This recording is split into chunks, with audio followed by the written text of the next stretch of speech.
It begins not in Athens, the heart of philosophy, but on the quiet island of Lesbos, in the city of Mytilene, where the sea whispered secrets to those who listened.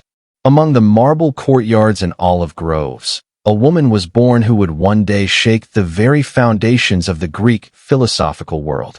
Her name was Isaura of Lucania, though history tried to bury it.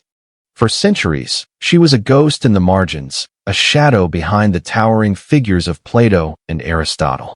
Her writings, small fragments on the nature of the human soul, vanished into the mist of time, dismissed by men who could not imagine that a woman could rival their wisdom. But if you read carefully through the ruins of philosophy, in a dusty manuscript copied by monks in southern Italy, you find a voice, calm yet commanding, saying, "The law that governs the universe is the same that dwells in the soul of humankind." That voice was hers. Isaura lived in the 4th century BCE, a time when women were silenced, their thoughts confined to private rooms. Yet she dared to write, not about beauty or virtue, as women were expected to, but about cosmic order. She claimed that the soul mirrored the universe, that understanding oneself was the key to understanding the laws of creation. While Aristotle dissected logic and nature in the gardens of the Lyceum, Isaura walked another path, inward. To her, philosophy wasn't about classification or politics, but about harmony, a divine geometry within every being. She wrote of 3 forces within the soul: the mind, the spirit, and the desire. Together, she said, they formed the same balance that governed the stars. For centuries, men debated the structure of the cosmos. Isaura quietly declared that the cosmos existed inside us. But how did a woman, living in a world ruled by men, dare to make such claims? The answer lies in the Pythagorean brotherhood, a secretive school that believed in the mystical relationship between numbers, ethics, and the soul. Among them, women were rare but not absent. They called themselves the Philosophers of Silence. Within this hidden circle, Isaura was not a curiosity. She was a teacher. Her students called her the woman who hears harmony. Her ideas spread through whispered teachings and coded writings, disguised under the name of male authors. But her fame could not stay contained. Word of a woman philosopher, teaching that divine justice flows through the human heart, reached the ears of men in Athens. Some were fascinated, others outraged. One among them was Aristotle himself. He, the master of reason, who defined categories and causes, saw in her philosophy a threat, a challenge to his empire of thought. If Isaura was right, then morality did not come from the city or the law, as Aristotle taught, but from the inner order of the soul. That would mean every human, even a woman, carried divine law within them. That was her heresy. That was her brilliance. As her words began to echo beyond Lesbos, a storm was forming, one that would soon reach the marble steps of the Lyceum. And in that storm, Isaura would either be erased or immortalized. Athens, the city of light and law, of marble wisdom and male dominion. It was here that Isaura of Lucania arrived, disguised not as a philosopher, but as a scribe. In a world where women were forbidden from studying at the Lyceum, she carried scrolls, ink, and questions sharper than any blade. The air of Athens buzzed with debate. The scent of oil lamps and papyrus filled the lecture halls. Every morning, scholars gathered under the porticos to hear Aristotle, the master himself, unravel the mysteries of logic, nature, and politics. Isaura listened quietly from the shadows, her identity hidden behind the humility of service. But she took notes, not of what Aristotle said, but of what he didn't. He spoke of causes, material, formal, efficient, final. He dissected the human soul into parts, the rational, the spirited, and the appetitive. Yet Isaura noticed a missing piece. Where Aristotle saw separation, she saw harmony. Where he saw classification, she saw connection.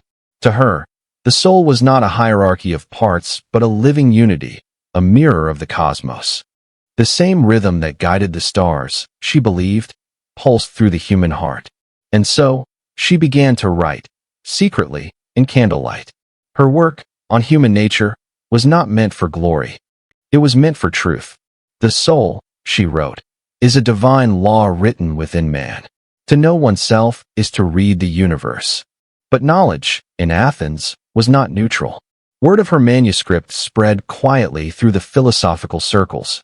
A mysterious text, written in elegant Doric Greek, challenging Aristotle's system. Authored, it was whispered by a woman. One evening, under the golden glow of sunset, a debate erupted in the Lyceum. A young philosopher read aloud a passage from Isara's scroll, concealing her name. If justice is harmony of the soul, then injustice is the discord of the self. Aristotle paused. His followers waited. And then, with that measured calm that masked thunder, he replied, "Harmony belongs to music, not philosophy. The city is the measure of justice, not the self." Laughter rippled through the students. But in the shadows, Isara did not laugh. She smiled, the quiet, defiant smile of someone who knew the truth was not a matter of applause. Days turned into weeks. Her writings began to appear under pseudonyms, the Pythagorean fragments. No one could prove who wrote them, but their ideas spread like wildfire. Some saw in them a new path, one that joined reason with spirit, law with compassion.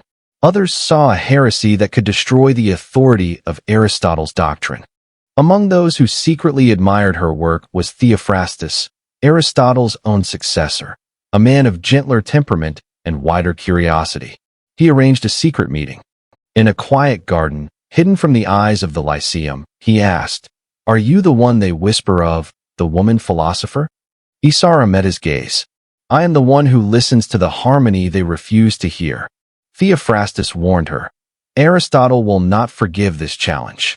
He believes truth must have an order, a master, a name, his name."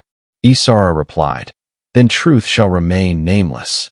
Her defiance marked the beginning of her exile, but also her immortality.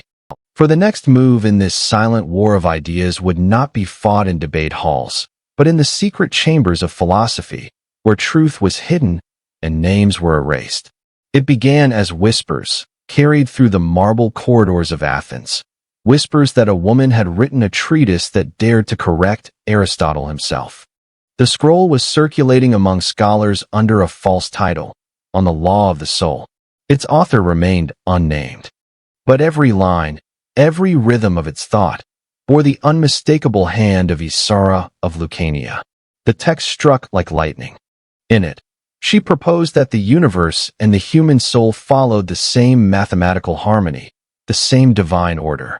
She claimed that morality was not decreed by rulers or cities, but by the balance between mind, spirit, and desire, an echo of the Pythagorean trinity. Aristotle's students were divided. Some dismissed it as mystical nonsense. Others found in it a truth that Aristotle's rigid logic could not explain. And then, disaster. A young scholar named Callisthenes, eager to prove his loyalty to Aristotle, revealed the unthinkable. The author is a woman. A Pythagorean. Isara of Lucania. The Lyceum erupted. Philosophers who once debated calmly over ethics now argued in fury. Could a woman even understand metaphysics? Could she, a foreigner from Lucania, claim equality with the greatest philosopher of Greece? Aristotle himself remained silent for 3 days. When he finally spoke, his words were cold, deliberate, and devastating. A woman who writes of philosophy forgets her nature. To invert the order of creation is to invite chaos. It was not merely an insult, it was a sentence. In that moment, Isara became an enemy of order, a threat to the philosophical empire he had built. Her name was stripped from the scrolls. Copies of her treatise were burned, confiscated, or buried beneath false attributions to male philosophers. But not all obeyed. Theophrastus, loyal to truth more than to tradition, secretly preserved one copy, hidden behind a false cover, disguised as an astronomical text. He believed her ideas were too profound to die, and he feared history itself might one day regret its blindness. Meanwhile, Isara vanished from Athens. Some said she returned to Lesbos. Others claimed she fled to Croton, a sanctuary of the remaining Pythagoreans. There, in the stillness of exile, she continued her work. It was during this exile that she wrote her most dangerous piece, a text that directly challenged the Athenian order. When men claimed the right to define truth, they imprisoned the divine law within their pride. But the soul obeys no master but harmony. It was her final rebellion. Word of it spread quietly through the Pythagorean communities of Italy and Greece. Women who had long been silent, mathematicians, poets, mystics, began to quote her words. For the first time, Isara became a symbol, a whisper of resistance against the intellectual empire of men. But symbols can be feared even more than people. One night, in the coastal city of Tarentum, where Isara was believed to be living under a false name, a fire consumed an entire library, one that held her scrolls. Many said it was an accident. Others called it purification. Her followers scattered. Her teachings survived only in fragments, a paragraph here, a sentence there, hidden in the commentaries of later philosophers who dared not speak her name. And yet, though Aristotle's students silenced her voice, they could not silence the idea she had planted, that truth lives within, not above. That single notion, whispered by a woman who refused to bow, would echo across centuries, resurfacing again in the writings of Plotinus, Augustine, and the Neoplatonists who unknowingly carried her legacy forward. But Isara's story was not finished, because the same flame that destroyed her writings would soon reveal the truth of her disappearance, a truth that would turn the scandal into legend. When the fire at Tarentum consumed the Pythagorean library, it was said that Isara perished within it, another forgotten casualty of philosophical heresy. They called the chamber the silent cave. And there, by the dim light of a single oil lamp, she began her last and greatest work. She no longer wrote on papyrus. It was too fragile, too easy to destroy. Instead, she engraved her final teachings on thin bronze sheets, believing that metal might outlast men's envy. These writings, known later as the Laws of Harmony, were not philosophy as Greece knew it. They were revelations, a fusion of mathematics, ethics, and mysticism. One fragment reads, "The universe sings in triads, thought, spirit, desire, and from their music the world takes form. When we live unjustly, we are out of tune with creation." Her words blended reason with revelation, calculation with compassion. And in doing so, Isara achieved what no philosopher before her had. She unified science, soul, and morality into one law. But harmony cannot exist without dissonance. Her enemies in Athens learned that she was alive. A messenger arrived from the Lyceum, carrying an offer, or a threat. He claimed to speak for Aristotle's circle, though by then Aristotle was an old man nearing his death.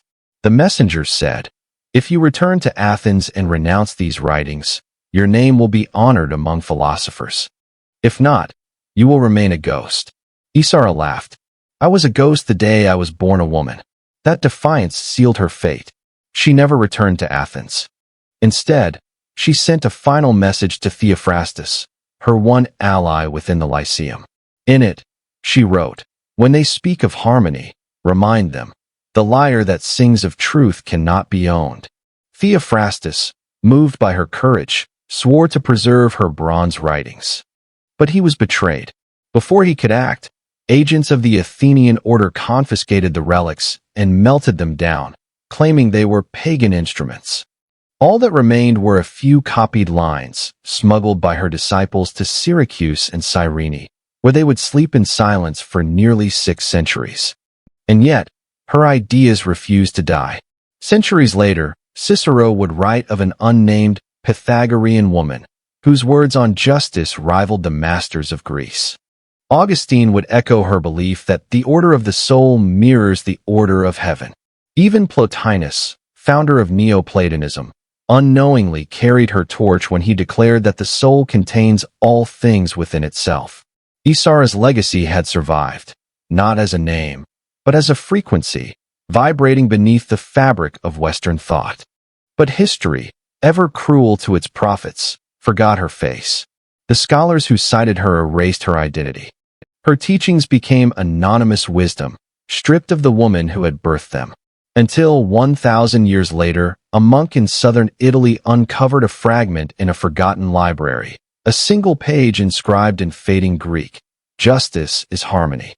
The soul is its measure. Beneath the lines, the initials were faint, but still visible, Alpha Epsilon Sigma. The monk copied it, puzzled, and sent it to scholars in Byzantium. None could identify the author. Yet one thing was clear. Whoever had written these words had seen what even Aristotle had not. That truth cannot be owned, only remembered. Still, one mystery remained. How had Isara's name, once whispered among philosophers, vanished so completely from the records of Greece? The answer to that question would emerge centuries later, buried in a forbidden archive in Rome, where her erasure was revealed to be not an accident, but an order. Centuries passed. Empires rose and fell. The scrolls of Greece turned to dust, and the marble faces of its gods were ground into powder. But somewhere, in the Vatican's secret archives, hidden among thousands of censored texts, a scribe uncovered a parchment that carried an unfamiliar name, Isara of Lucania. It was the Renaissance, an age obsessed with rediscovering the wisdom of the ancients. Scholars scoured monastic libraries for forgotten works of Plato, Aristotle, and the Pythagoreans. But this parchment was different. Its opening line read, "Let the soul be measured by its harmony, not by its master." The handwriting was elegant, feminine, yet steady, unmistakably philosophical. The scribe sent it to Cardinal Bessarion, a Greek scholar in Rome. Within days, he recognized what he was reading. Not a commentary, not a copy, but a philosophical treatise authored by a woman. Her name, long erased, resurfaced like a ghost refusing to rest. And with it came questions the church could not answer. How had a woman, centuries before Christ, written of the divine order within the soul, an idea so close to Christian mysticism that it mirrored the words of St. Augustine himself? How had her vision of harmony predated Neoplatonism, Stoicism, and even natural law theory? It was as if Isara had seen the map of human thought centuries before it was drawn. But truth, once again, threatened power. The church quietly sealed the parchment, marking it prohibited for public reading. Her name disappeared once more, not burned this time, but buried in silence. Yet the rediscovery sparked a ripple in Europe's philosophical underground. A handful of scholars, guided by rumor and fragments, began to speak of her as the woman who outshone Aristotle. To them, she was proof that wisdom had no gender, no hierarchy, that truth could rise from any soul brave enough to face it. And so, across the 16th and 17th centuries, her legend grew. Artists painted her as a veiled muse of philosophy. Poets invoked her in secret verses about forbidden knowledge. Giordano Bruno, the mystic burned for his heresies, was said to have whispered her name before his execution, claiming her harmony lived within his cosmic vision. By the Enlightenment, Isara had become myth. Her works, lost in every century, had transformed her into something more enduring, a symbol of the truth that cannot be silenced. Today, only a few fragments of her writing remain, but those fragments carry a resonance that still challenges the structure of thought we inherited from Aristotle. She wrote not of conquest, logic, or empire, but of inner order, a law that flows from the soul to the stars. And perhaps that is why she was erased. For to acknowledge her was to admit that truth does not bow to hierarchy, that the universe itself speaks in a feminine voice, soft but eternal. Historians still debate her life. Some claim she never existed, that Isara was a pseudonym used by an unknown philosopher. Others insist she was real, her works destroyed by the men whose names we still praise. But even if she were myth, what a necessary myth she is, proof that forgotten brilliance cannot stay buried forever. For in every age, there are voices like hers, voices that remind us that the laws of the world and the laws of the soul are one and the same. And somewhere, perhaps beneath the dust of yet another forgotten monastery, lies the rest of her bronze writings, waiting to be heard again. When the soul finds harmony, the universe listens. The woman who once defied Aristotle became more than his rival. She became his mirror, reflecting the side of truth he could never see, the side that breathes, feels, and dreams.